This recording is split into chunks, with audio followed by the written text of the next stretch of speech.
na previous na ako.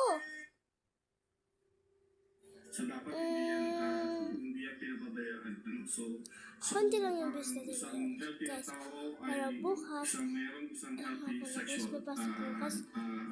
Hintayin nyo na lang yung prank ko sa kanila. Lubuka pa lang guys, kaya di ako makatawa ngayon. Tingnan nyo dito. At 5 guys, 5. Sinusunod nila ka. Okay guys, prank na rin bukas sila. Maraming Sila salamat po, mag-prank. Dr. Rolly D. Kung gusto nyo i-prank Sana po sila, ay tayo makapagkwentuhan dito sa Health Check Plus, ang programang isabi pinagkakatiwalaan nyo ng na mga lang eksperto. dito yung nakalagay dyan na pang spell. Kung Kung meron pa kung nakalak, wag muna kayo.